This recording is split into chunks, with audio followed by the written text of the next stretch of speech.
Hello dear students, welcome to my channel judiciary with रश्मि।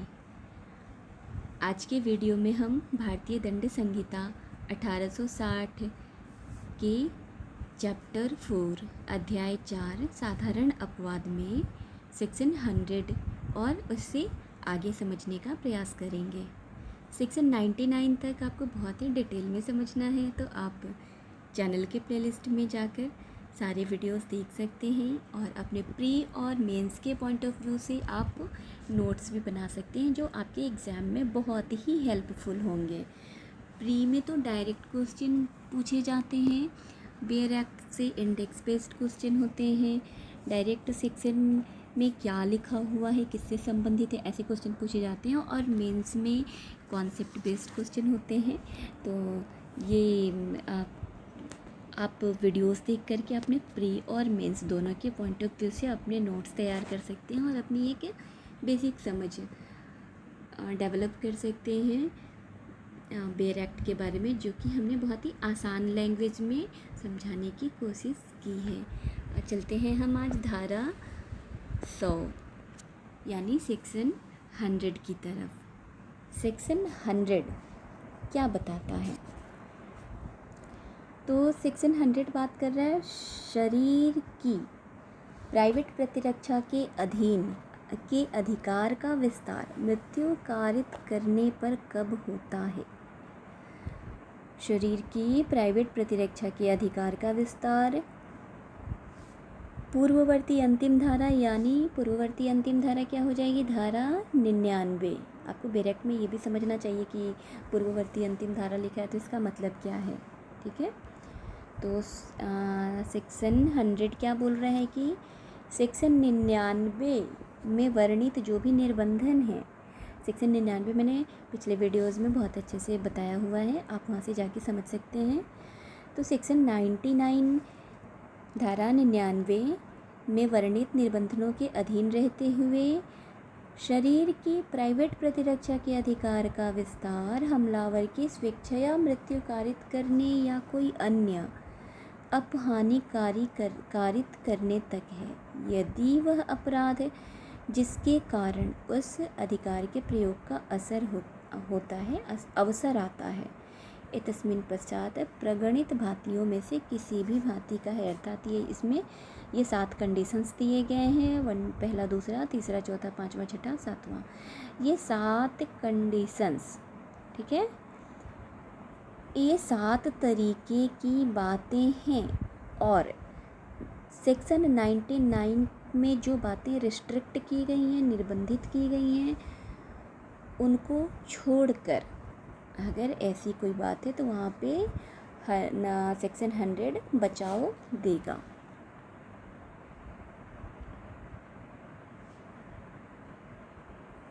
तो हम जानते हैं वे 7 कौन सी परिस्थितियां हैं जिनमें प्राइवेट प्रतिरक्षा के अधिकार का विस्तार मृत्यु कारित करने तक विस्तारित हो जाता है कि आप अपनी जान बचाने के लिए दूसरे की मृत्यु कर सकते हैं। तो ऐसे कौन कौन सी कंडीशन से ये जो 7 कंडीशंस हैं उनको समझने का प्रयास करते हैं कि ऐसे कौन सी 7 परिस्थितियां हैं जिनमें प्राइवेट प्रतिरक्षा के अधिकार का विस्तार मृत्यु कारित करने तक विस्तारित है, कि आप प्राइवेट प्रतिरक्षा में मृत्यु भी कारित कर सकते हैं। तो ऐसी कौन कौन से 7 कंडीशंस हैं? जो पहला कंडीशन है, ऐसा हमला जिससे युक्त रूप से यह आशंका कारित हो जाए कि अन्यथा ऐसे हमले का परिणाम मृत्यु होगा।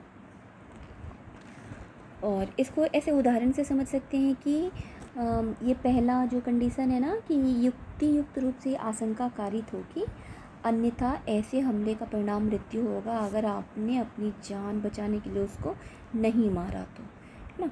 तो जैसे कि एक व्यक्ति क है, उसने ख को छुरा दिखाते हुए कहा कि उसे अमुक धन राशि तत्काल प्रदान करे, अन्यथा वह छुरे से उसकी हत्या कर देगा। और ऐसा कहते ही वह हमला करने के लिए तैयार हो जाता है।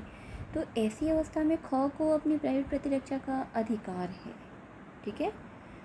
क की मृत्यु कारित करने तक यहाँ पे उसका प्राइवेट प्रतिरक्षा का अधिकार विस्तारित है।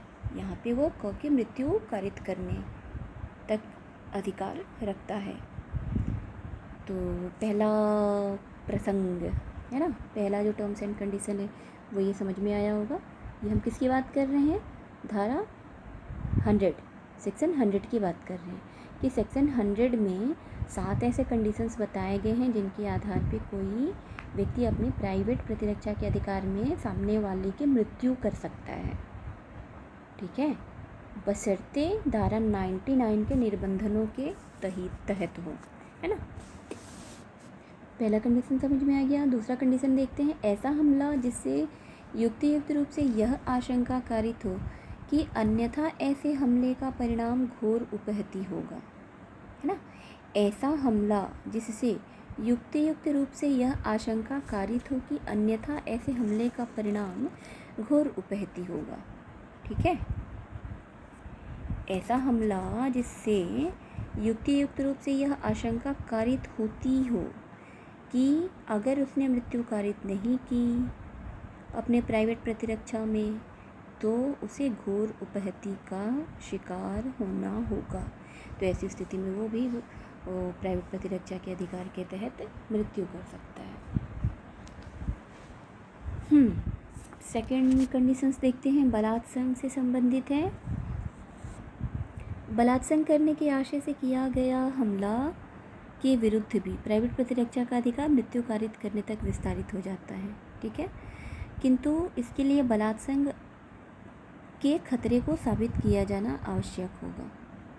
बाद में प्रूफ करना पड़ेगा मारने के बाद कि वाकई में वहाँ पे बलात्संग का खतरा था या नहीं था। ठीक है, और जो इसके चौथा कंडीशन है, प्रकृति विरुद्ध काम तृष्णा की तृप्ति के आशय से किया गया हमला।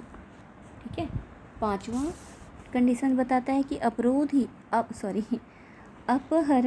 है ना, अपहरण या व्यपहरण करने के आशय से किया गया हमला।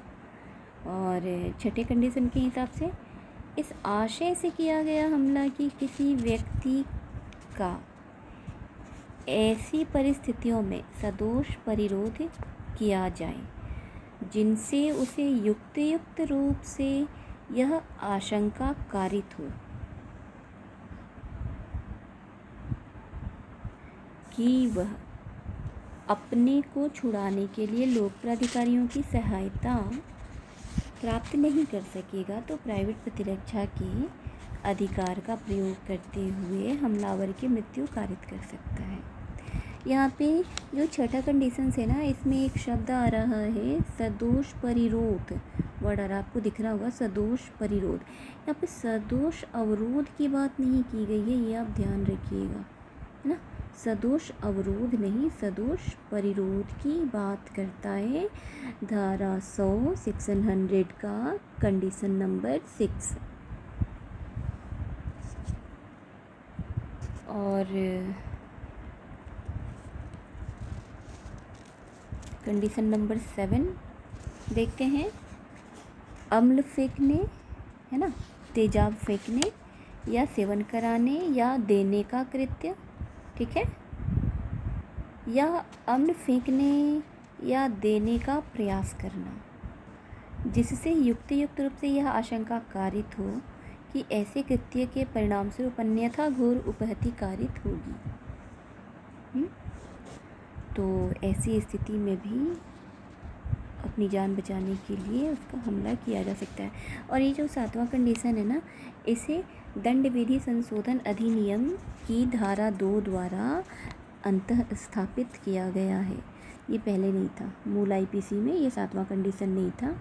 ये 7वां कंडीशन 2013 में अंतः स्थापित है और ये 3 फरवरी 2013 से प्रभावी भी है। तो इसके आप डेट को नोट कर लीजिए कि 3 फरवरी 2013 से प्रभावी और दंड विधि संशोधन अधिनियम 2013 द्वारा यह अंतः स्थापित है। ये पूछते हैं, ये प्रीलिम्स वाले एग्ज़ाम में तो ये डायरेक्टली पूछ देगा कि सेक्शन 100 में जो 7th नंबर क्लॉज है वो कब इंसर्ट किया गया। ठीक है,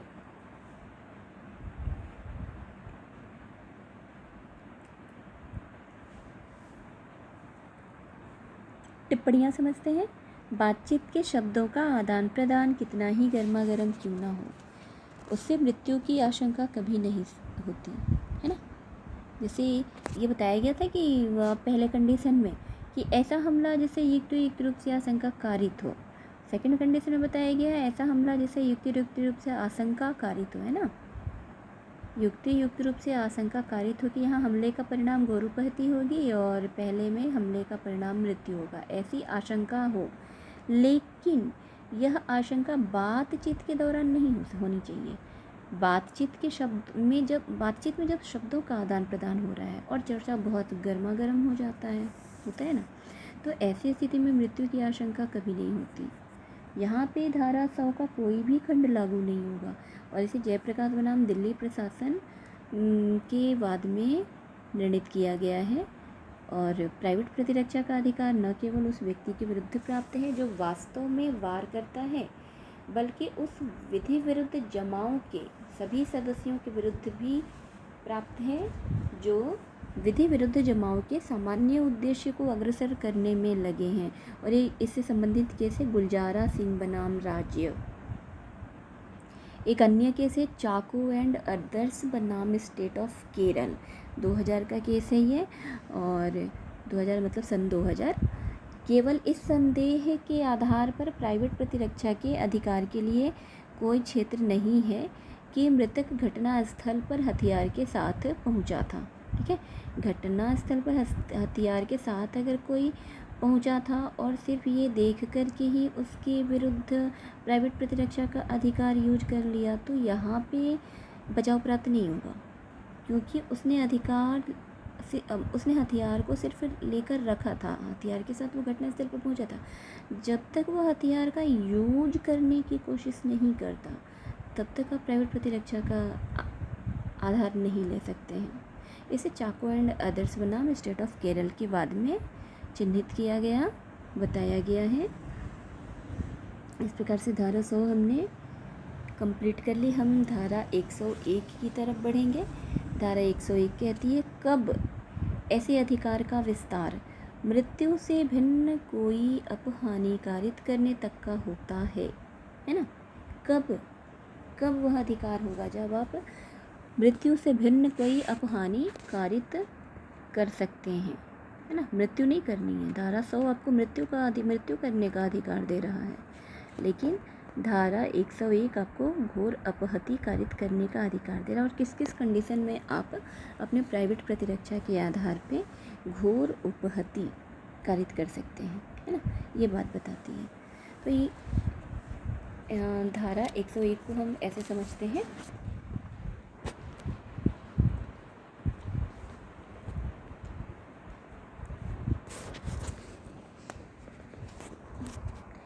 धारा 101 क्या कह रहा है ये, कब ऐसे अधिकार का विस्तार मृत्यु से भिन्न कोई अपहानि कारित करने तक का होता है ना।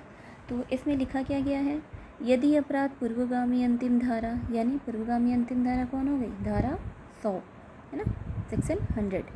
तो सेक्शन 100 में प्रगणित भातियों में से किसी भांति का नहीं है। आप इसको ना यहाँ पे ये छोटा सा लिख भी सकते हैं कि यदि अपराध है, पूर्वगामी अंतिम धारा की जगह आप सेक्शन 100 लिख लेंगे तो आपको ये हमेशा समझ में बना रहेगा।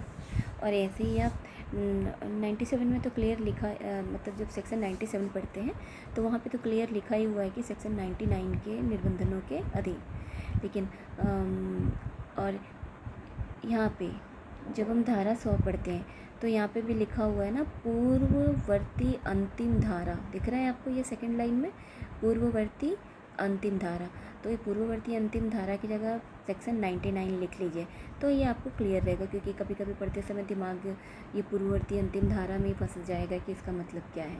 हालांकि इसका मतलब आपको समझ में आता होगा, आप लोग ग्रेजुएट हैं, फिर भी आप अपनी सुविधा के हिसाब से यहाँ पे लिख सकते हैं। सेक्शन 100 में पूर्ववर्ती अंतिम धारा की जगह सेक्शन 99 लिख लीजिए और सेक्शन 101 में पूर्वगामी अंतिम धारा की जगह सेक्शन 100 लिख लीजिए। तो इसको आप हम ऐसे पढ़ सकते हैं कि यदि अपराध सेक्शन 100 में है ना। धारा 100 में प्रगणित भातियों में से किसी भांति का नहीं है तो शरीर की प्राइवेट प्रतिरक्षा के अधिकार का विस्तार हमलावर की मृत्यु स्वेच्छया कारित करने तक का नहीं होता।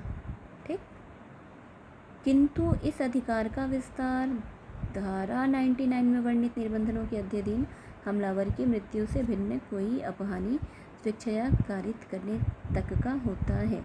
हम इसको ऐसे समझ सकते हैं कि धारा 101 के अनुसार, आप इसे नोट डाउन भी कर सकते हैं, मैं से बोल रही हूँ तो धारा 101 के अनुसार प्राइवेट प्रतिरक्षा के अधिकार का उपयोग करते हुए हमलावर की मृत्यु कारित करने के अतिरिक्त, है ना, मृत्यु कारित करने के अतिरिक्त, और किसकी, हमलावर की मृत्यु कारित करने के अतिरिक्त कोई अन्य अपहानि कारित की जा सकती है। यहाँ पे आप मृत्यु नहीं कर सकते हैं, ठीक है। अगर कोई हमलावर है तो आप पे धारा 101 के तहत आप मृत्यु नहीं कर सकते हैं, लेकिन हाँ कोई घोर अन्य उपहति कारित कर सकते हैं। ठीक, यदि वह मामला धारा 100 के अंतर्गत नहीं आता है। समझ में आया? अगर धारा 100 के अंतर्गत है तो धारा 100 में तो सीधी सीधी बात कर रहा है। क्या बात कर रहा है कि मृत्यु कारित करने का विस्तार, है ना, हमलावर की आप मृत्यु कारित करने तक प्राइवेट प्रतिरक्षा का अधिकार प्रयोग कर सकते हैं। ठीक है, और धारा 100 में ये 7 कंडीशंस दिए हैं कि ऐसी स्थिति में आप हमलावर की मृत्यु कर सकते हैं। लेकिन धारा 101 बोलता है कि धारा 100 वाली अगर कोई बात नहीं है, वो 7 कंडीशन नहीं है, तो आप मृत्यु कारित तो नहीं कर सकते हैं, लेकिन आप घोर उपहति कारित कर सकते हैं। ठीक है, धारा 101 के तहत यदि अभियुक्त मृत्यु के अतिरिक्त कोई अन्य अपहानि कार्य कारित करता है तो उसे केवल यह सिद्ध करना होगा कि उसने संहिता की धारा 99 में प्रतिपादित सीमा का उल्लंघन नहीं किया है। ठीक है,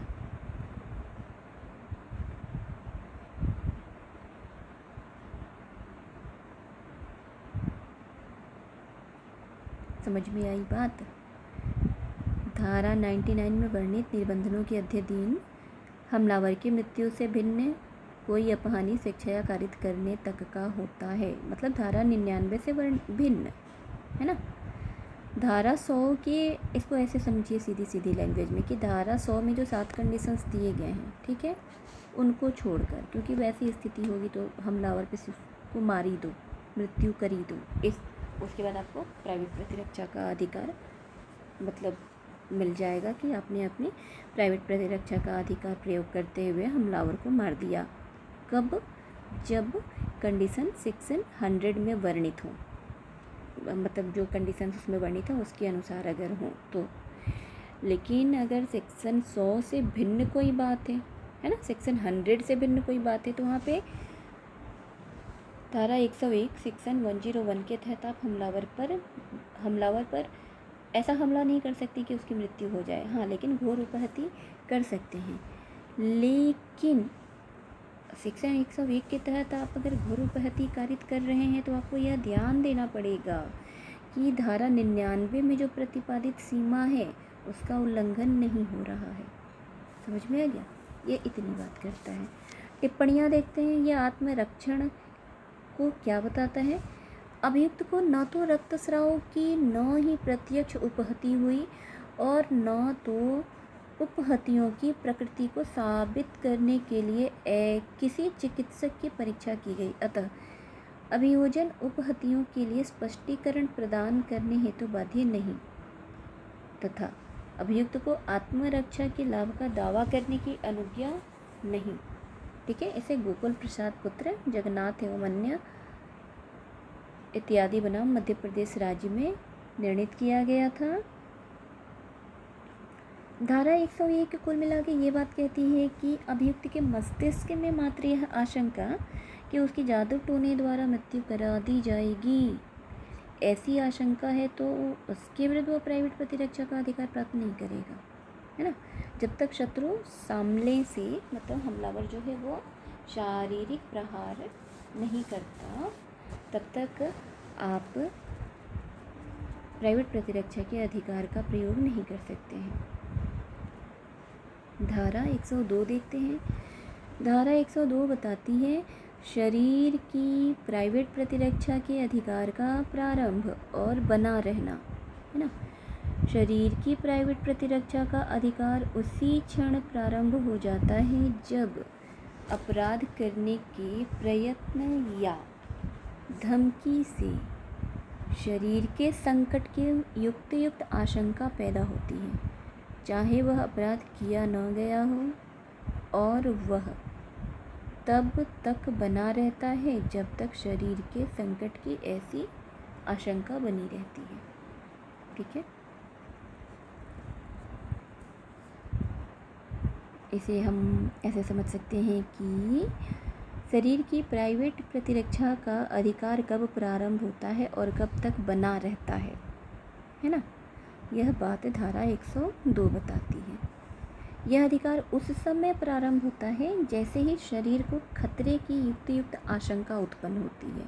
ठीक है, धारा 102 क्या बता रही है कि शरीर की प्राइवेट प्रतिरक्षा के अधिकार का प्रारंभ कब होता है और कब तक बना रहता है ना। तो उस समय यह अधिकार प्रारंभ होता है जैसे ही शरीर को खतरे की युक्त आशंका उत्पन्न होती है, और यह तब तक बना रहता है जब तक खतरे की आशंका बनी रहती है। यह अधिकार केवल तभी प्रारंभ होगा जब अपराध करने की धमकी या प्रयत्न से शरीर को संकट की युक्त आशंका उत्पन्न होती है। ठीक है, इस अधिकार के प्रयोग करने के पूर्व वास्तविक अपराध कारित होना आवश्यक नहीं है। अब जब वास्तविक अपराध कारित हो ही जाएगा तो आप प्राइवेट प्रतिरक्षा का अधिकार कैसे लेंगे? तो आपके पास युक्त आशंका उत्पन्न हो रही है कि आपके शरीर को खतरा है, और कब तक खतरा है इसकी आशंका बनी हुई है। तो धारा 102 के तहत आपको प्राइवेट प्रतिरक्षा का अधिकार मिला हुआ है। ठीक, इस अधिकार के प्रयोग करने के पूर्व वास्तविक अपराध कारित होना आवश्यक नहीं है। ये क्लियर हो गया। मतलब कि वास्तविक अपराध कारित होने की युक्त आशंका उत्पन्न होने पर भी इस अधिकार का प्रयोग किया जा सकता है। और एक केस है इससे संबंधित, नवीन चंद्र बनाम उत्तरांचल राज्य 2007 सुप्रीम कोर्ट का केस है। और इस वाद में हुआ ये था कि जैसे ही शरीर के खतरे की युक्त आशंका होती है वैसे ही शरीर के प्रतिरक्षा का अधिकार प्रारंभ हो जाता है, और तब तक जारी रहता है जब तक वह खतरा बना रहता है। इन बातों को निर्णित किया गया था नवीन चंद्र बनाम उत्तरांचल राज्य। जो केसेस आपके बेयर एक्ट में दिए हुए हैं उसको तो आप एक अलग जगह नोट्स बनाते चलिए, एक अलग जगह सेक्शन और केस ऐसे साथ में लिखते जाएंगे तो ये आपका प्री का नोट्स तैयार हो जाएगा, और मेंस में भी आपको लिखने में काम आएगा। आप धारा 99 के ऊपर लिख रहे हैं या 100 के ऊपर लिख रहे हैं तो उससे संबंधित जो भी केस है उसको आप एक जगह कलेक्ट करके रखिए। और वैसे केसेस जो हमने हर वीडियोस में ऑलमोस्ट जो भी सेक्शंस हैं जिनमें इम्पोर्टेंट केसेस हैं उनको हमने बताया हुआ है, तो आप उन केसेस को भी साथ में नोट डाउन करते चलिए। धारा 102, जहाँ संकट की आसन्नता बहुत पहले समाप्त हो गई हो और हमलावर भाग चुके हों परंतु अभियुक्त गोलियां चलाता है तो स्पष्ट है कि अभियुक्त प्रतिरक्षा के अधिकार के अंतर्गत कार्य नहीं कर रहा है। और इससे संबंधित केस है जयदेव बनाम राज्य AIR 1963।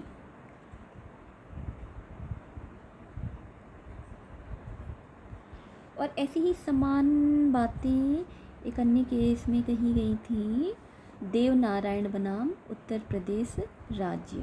ठीक है, इस प्रकरण में भी नवीन चंद्र बनाम उत्तरांचल राज्य वाली बातों को दोहराया गया था। केसेस के नाम याद रख लेंगे बस आप।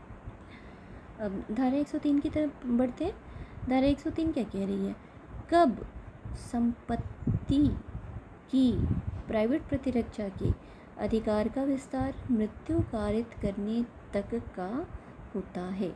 ठीक है, तो अभी धारा 102 तक तो हम ये देख रहे थे ये शरीर की प्राइवेट प्रतिरक्षा के अधिकार है।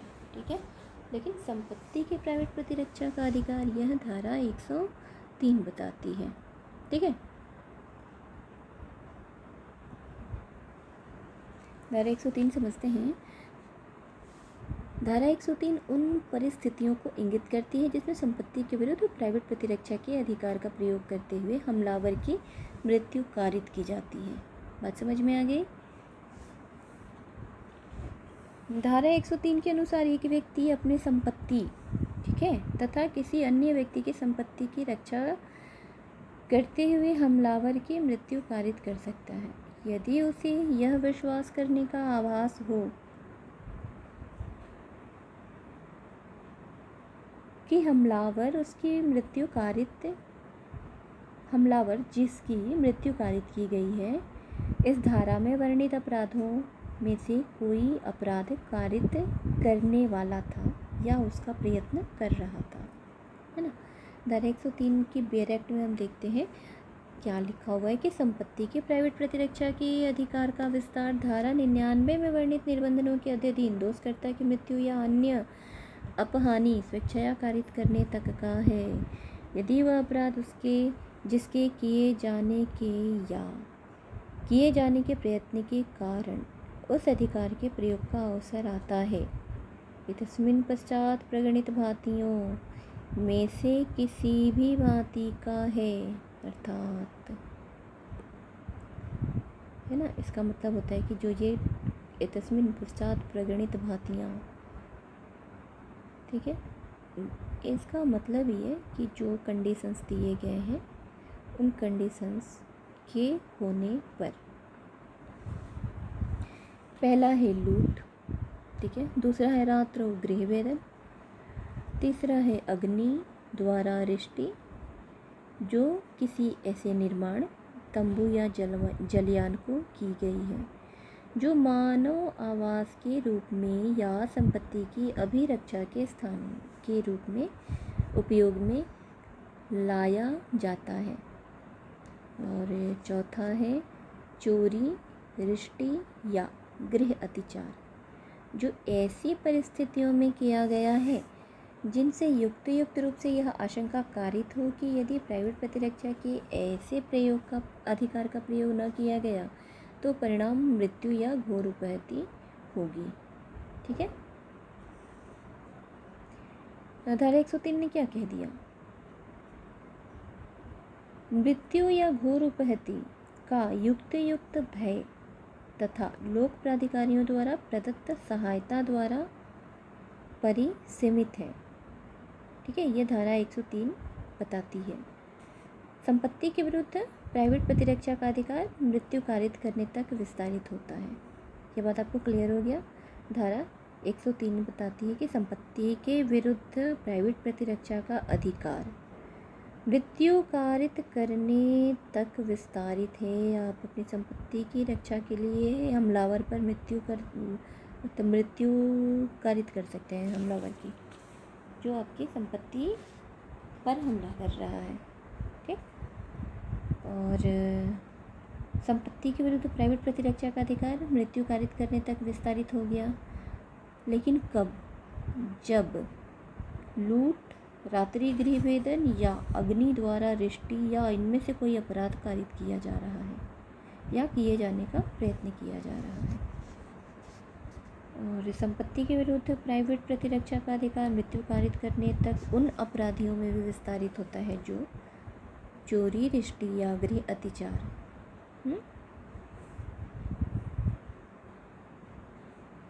के समतुल्य है और जो ऐसी परिस्थितियों में किया गया है जिससे युक्त आशंका उत्पन्न हो सकती है कि यदि प्राइवेट प्रतिरक्षा के अधिकार का प्रयोग न किया गया तो परिणाम मृत्यु या घोर उपहति होगी। सेक्शन 103 ना, धारा 103 में आपने ये 4 कंडीशंस तो देखे कि लूट, रात्रि गृह भेदन, अग्नि द्वारा रिष्टि, और चौथा है चोरी, रिष्टि या गृह अतिचार, ठीक है। ऐसे कंडीशंस होंगे तो आपको क्या, कब और कितना बचाव प्राप्त होगा। इसमें एक 5वां खंड भी है और 5वां खंड जो है वो है उत्तर प्रदेश राज्य संशोधन, ठीक है। उत्तर प्रदेश राज्य संशोधन धारा 103 में खंड 4 के पश्चात ये 5वां खंड जोड़ा गया है जो कि अग्नि या किसी विस्फोटक पदार्थ द्वारा कारित दृष्टि की बात करता है। तो पांचवा खंड अंतर स्थापित किया गया है, यह किसके तहत? उत्तर प्रदेश राज्य संशोधन। ठीक है, देखते हैं पांचवा जो खंड है वो अग्नि या किसी विस्फोटक पदार्थ द्वारा ऐसी दृष्टि जो किसी ऐसी संपत्ति को की गई है जो सरकार या किसी स्थानीय प्राधिकरण या सरकार के स्थायित्व में नियंत्रित अन्य निगम के प्रयोजन के लिए प्रयुक्त हों या प्रयोग किए जाने के लिए आशयित हों, या किसी रेल को, जैसा कि भारतीय रेलवे अधिनियम 1890 की धारा 3 के खंड 4, अब भारतीय रेल अधिनियम 1989 है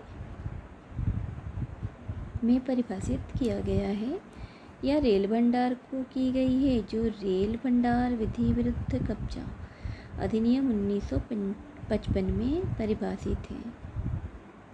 ठीक है, रेल मार्ग को, जैसा कि भारतीय रेलवे संशोधन 1890 में, जिसे कि अब भारतीय रेलवे अधिनियम 1889 बोला जाएगा, में परिभाषित किया गया है।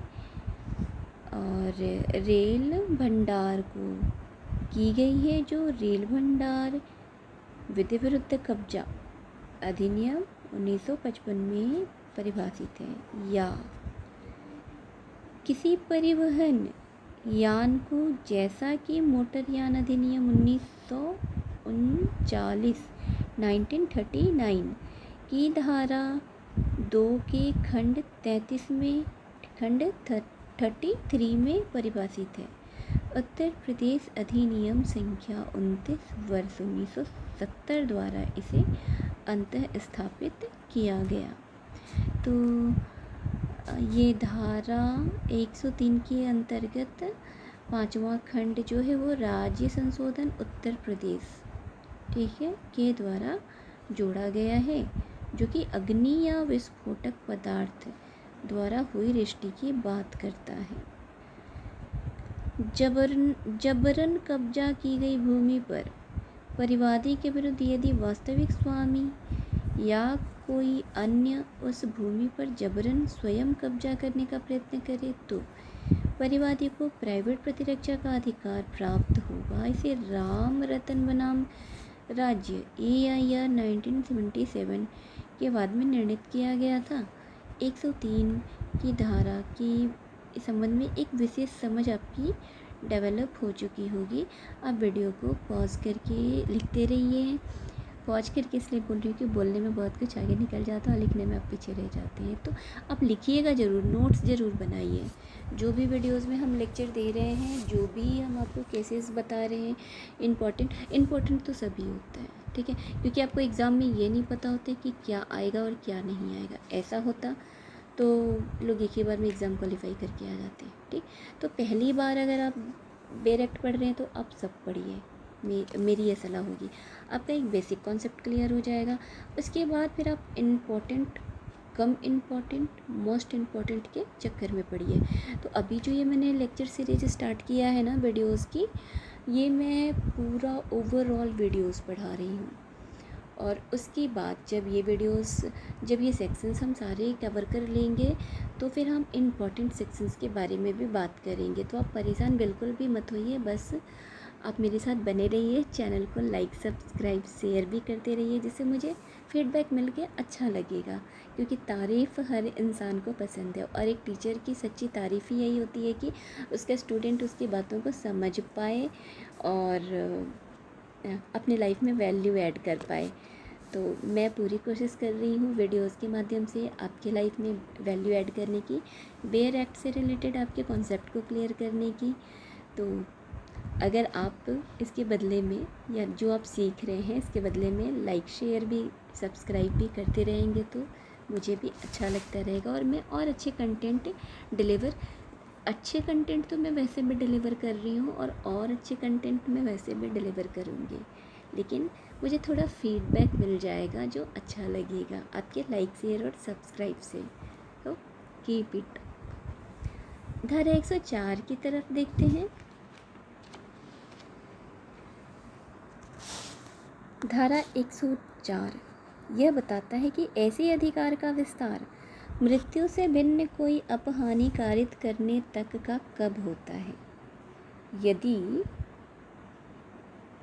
वह अपराध जिसके किए जाने या किए जाने के प्रयत्न से प्राइवेट प्रतिरक्षा के अधिकार के प्रयोग का अवसर आता है। ऐसी चोरी, रिष्टी या आपराधिक अतिचार है जो पूर्वगामी अंतिम धारा यानी धारा 103 में प्रगणित भांतियों में से किसी भांति का न हो। धारा 103 में जो 4 कंडीशन और 5वां कंडीशन जो उत्तर प्रदेश राज्य संशोधन द्वारा अंतस्थापित किया गया है, तो ये 5 कंडीशन को छोड़कर यदि कोई कंडीशन है, ठीक है, इसको देखते हैं धारा 104 फिर से। यदि वह अपराध जिसके किए जाने या किए जाने के प्रयत्न से प्राइवेट प्रतिरक्षा के अधिकार के प्रयोग का अवसर आता है। जब भी आप बेयर एक्ट से पढ़ते हैं ना, तोड़ तोड़ के पढ़िए हर वर्ड्स, मतलब अब वर्ड्स को ऐसे नहीं तोड़ना है कि जिसके किए जाने, नहीं ऐसे नहीं, ऐसे पढ़ना है जिसके किए जाने, ये एक अलग कॉन्सेप्ट हो गया, या किए जाने के प्रयत्न से, है ना, किए जाने या किए जाने के प्रयत्न, ये आपको पूरे आईपीसी में ये शब्द मिलेगा। तो इस चीज़ को आप ऐसे अलग अलग करके समझ के आगे बढ़ सकते हैं। यदि वह अपराध जिसके किए जाने या किए जाने के प्रयत्न से प्राइवेट प्रतिरक्षा के अधिकार के प्रयोग का अवसर आता है, तो ऐसी चोरी, रिष्टी या आपराधिक अतिचार है जो धारा 103 में वर्णित किसी 5 कंडीशन में से किसी भांति की न हो, तो उस अधिकार का विस्तार शिक्षा या मृत्यु कारित करने तक का नहीं होता, किंतु उसका विस्तार धारा 99 में वर्णित निबंधनों के अध्ययन दोषकर्ता की मृत्यु से भिन्न कोई अपहानि शिक्षा कारित करने तक का होता है। यानी धारा 104 है ना, सेक्शन 104 द्वारा प्रदत्त अधिकार भी सेक्शन 99 में वर्णित निबंधनों के अधीन हैं। सेक्शन 104 सीधी बात ये बताता है कि संपत्ति के विरुद्ध प्राइवेट प्रतिरक्षा के अधिकार के प्रयोग में मृत्यु से भिन्न कोई अन्य अपहानि कारित किया गया हो तो वह न्याय संगत है, यदि कारित अपराध साधारण चोरी, रिष्टी या आपराधिक अतिचार है। ठीक है, किसी संपत्ति के वास्तविक स्वामी को यह अधिकार होता है कि वह एक अतिचारी को, जबकि वह अतिचार के कृत्य में संलग्न हो, संपत्ति से बेदखल कर दे, किंतु यदि एक बार अतिचार सफलतापूर्वक पूर्ण हो जाता है तो वास्तविक स्वामी का अधिकार समाप्त हो जाता है और ऐसे मामलों में उसके पास केवल एक ही उपाय बचता है, वह विधि के अंतर्गत उपलब्ध उपचारों की शरण ले। तो एक धारा 104 प्राइवेट प्रतिरक्षा का अधिकार अतिचारी आदमी के विरुद्ध संपत्ति की सुरक्षा के लिए प्राप्त है, किंतु इस अधिकार का प्रयोग तभी किया जा सकता है जबकि लोक प्राधिकारियों से सहायता प्राप्त करने के लिए समय नहीं उपलब्ध है। ये धारा 99 के हिसाब से इन बातों को आपने ऐसे समझ लिया। हम धारा 105 की तरफ बढ़ते हैं। संपत्ति की प्राइवेट प्रतिरक्षा के अधिकार का प्रयोग और बना रहना, है ना। संपत्ति की प्राइवेट प्रतिरक्षा का अधिकार कब प्रारंभ होगा और कब तक बना रहेगा, ठीक है। तो धारा 105 के कुछ खंड हैं, इन खंडों के हिसाब से हम बातों को समझते हैं। खंडों में तोड़कर धारा 105 को हम समझ पाएंगे। प्रथम खंड के अनुसार संपत्ति की प्राइवेट प्रतिरक्षा का अधिकार ठीक है। संपत्ति की प्राइवेट प्रतिरक्षा का अधिकार चोरी के विरुद्ध अपराधी के संपत्ति सहित पहुंच से बाहर हो जाने अथवा या तो लोक प्राधिकारियों की सहायता अभिप्राप्त कर लेने या संपत्ति प्रत्युद्धत हो जाने तक बना रहता है।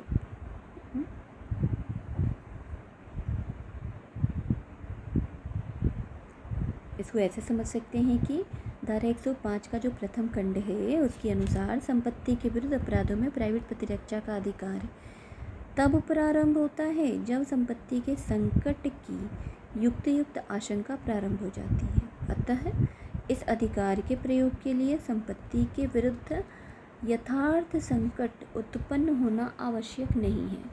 इसके लिए मात्र युक्त आशंका ही पर्याप्त है। और दूसरा खंड देखते हैं। दूसरा खंड क्या बताता है? चोरी के विरुद्ध संपत्ति की प्राइवेट प्रतिरक्षा का अधिकार तब तक बना रहेगा जब तक कि, हम दूसरे खंड को ऐसे तोड़ के समझेंगे। पहले देख लेते हैं दूसरे खंड में बात क्या लिखी हुई है। संपत्ति की प्राइवेट प्रतिरक्षा का अधिकार लूट के विरुद्ध तब तक बना रहता है जब तक अपराधी किसी व्यक्ति की मृत्यु या उपहति या सदोष अवरोध कारित करता रहता है। मृत्यु या उपहति या सदोष अवरोध कारित करता रहता है या कारित करने का प्रयत्न करता रहता है, अथवा जब तक तत्काल मृत्यु का या तत्काल उपहति का या तत्काल वैयक्तिक अवरोध का भय बना रहता है। ठीक है, इसको हम तोड़ के ऐसे समझ पाएंगे। धारा 105 का जो दूसरा खंड है उसके अनुसार चोरी के विरुद्ध संपत्ति की प्राइवेट प्रतिरक्षा का अधिकार तब तक बना रहता है जब तक कि अपराधी संपत्ति सहित पहुंच से बाहर नहीं हो जाता। ठीक, अथवा लोक प्राधिकारियों की सहायता अभी प्राप्त नहीं कर ली जाती, अथवा संपत्ति वापस प्राप्त नहीं कर ली जाती, यानी रिकवर्ड नहीं कर ली जाती। और चोरी एक अनवरत अपराध है। चोर के विरुद्ध प्राइवेट प्रतिरक्षा का अधिकार तब तक बना रहता है जब तक कि वह अपराध जारी रहता है। तो ये खंड 2 की बातें आपने समझ ली। खंड 3 की बातें देखते हैं। खंड 3 में कहता है संपत्ति की प्राइवेट प्रतिरक्षा का अधिकार आपराधिक अत्याचार या रिष्टि के विरुद्ध तब तक बना रहता है जब तक अपराधी आपराधिक अत्याचार या रिष्टि करता रहता है। इसे ऐसे समझेंगे कि संपत्ति के प्राइवेट प्रतिरक्षा का अधिकार लूट के विरुद्ध लूट के विरुद्ध तब तक बना रहता है जब तक कि अपराधी किसी व्यक्ति की मृत्यु या उपहति या सदोष अवरोध कारित करता रहता है।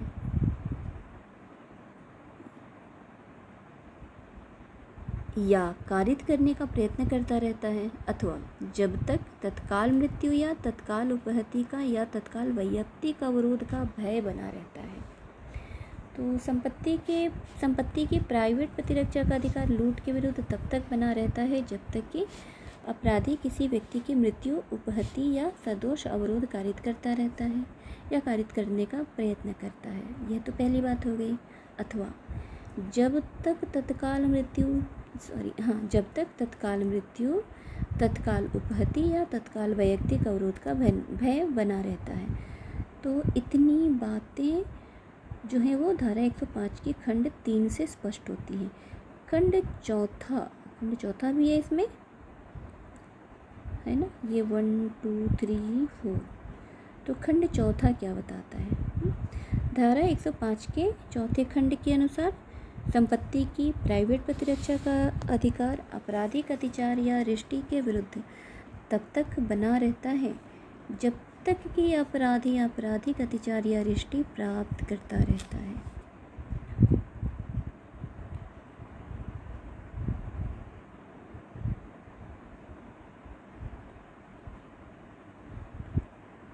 खंड 5 भी है इसमें, ना, ये लास्ट वाला जो है टिप्पणियाँ के ऊपर वाला, यह खंड 5 होगा। और इस 5वें खंड के अनुसार संपत्ति की प्राइवेट प्रतिरक्षा का अधिकार रात्रौ गृह भोजन के विरुद्ध तब तक बना रहता है जब तक ऐसे गृह भेदन से प्रारंभ हुआ गृह अतिचार जारी रहता है। तो इतनी बातें आपकी धारा 105 में बताई हुई हैं। इससे संबंधित एक इम्पॉर्टेंट केस है उत्तर प्रदेश बनाम राम स्वरूप, नोट डाउन कर लेंगे ये। इस वाद में उच्चतम न्यायालय ने निर्णित किया कि चोर जैसे ही संपत्ति सहित पहुंच के बाहर चला जाता है, प्राइवेट प्रतिरक्षा का अधिकार वहीं समाप्त हो जाता है। ठीक है, और इसकी टिप्पणियाँ जो राजेश कुमार बनाम धर्मवीर के वाद में निर्णित हुई थी कि अभियुक्त को प्राइवेट प्रतिरक्षा का अधिकार तब तक बना रहता है जब तक परिवादी रिष्टि करता रहता है। ये आप नोट कर लेंगे। मैंने जो अभी 2 केसेस आपको बताए, तो आपके बैरक में दिया हुआ है और एक बैरक में नहीं है। और अब हम आ गए धारा 106 सेक्शन 106 की तरफ, जो कि आपके अध्याय 4 है ना, आईपीसी के चैप्टर 4 का ये लास्ट सेक्शन है, सेक्शन 106, जो घातक हमले के विरुद्ध प्राइवेट प्रतिरक्षा का अधिकार जबकि निर्दोष व्यक्ति को अपहानि होने की जोखिम है, इस संदर्भ में बात करता है। धारा 106 जो है वह यह बताने की कोशिश कर रहा है कि प्राइवेट प्रतिरक्षा के अधिकार का उपयोग करते हुए कुछ विशिष्ट परिस्थितियों में, है ना, कुछ विशिष्ट परिस्थितियों में निर्दोष व्यक्तियों का अपहानि कारित किया जा सकता है। वेरेक्ट की लैंग्वेज से समझते हैं, जिस हमले से मृत्यु की आशंका युक्त रूप से कारित होती है, जिसके विरुद्ध प्राइवेट प्रतिरक्षा के अधिकार का प्रयोग करने में यदि प्रतिरक्षक ऐसी स्थिति में हो कि निर्दोष व्यक्ति की अपहानि की जोखिम के बिना वह उस अधिकार का प्रयोग कार्य साधक रूप से न कर सकता हो, तो उसके प्राइवेट प्रतिरक्षा के अधिकार का विस्तार वह जोखिम उठाने तक का है। ठीक है, यानी धारा 106 का प्रवर्तन केवल उन्हीं हमलों के विरुद्ध होता है जिसमें मृत्यु की आशंका युक्त रूप से कारित होती है। तो जिन मामलों में मात्र घोर उपहति की आशंका युक्त रूप से कारित हो, उसके विरुद्ध इस धारा के अंतर्गत प्राइवेट प्रतिरक्षा का अधिकार का प्रयोग नहीं किया जा सकता है। और धारा 106 के अंतर्गत किसी निर्दोष व्यक्ति को कारित की गई अपहानि प्रत्येक स्थिति में आवश्यक रही हो तथा कारित अपहानि किसी भी दशा में संहिता की धारा 99 में वर्णित परिसीमाओं से अधिक न रही हो, तो सिद्ध करने का भार कि अभियुक्त द्वारा किया गया कार्य संहिता में वर्णित किसी अपवाद के अंतर्गत आता है, यह प्रथम दृष्टया अभियुक्त पर ही भार होगा। किंतु इस नियम में कोई ऐसा निरपेक्ष नियम नहीं है ना, निरपेक्ष नियम नहीं है।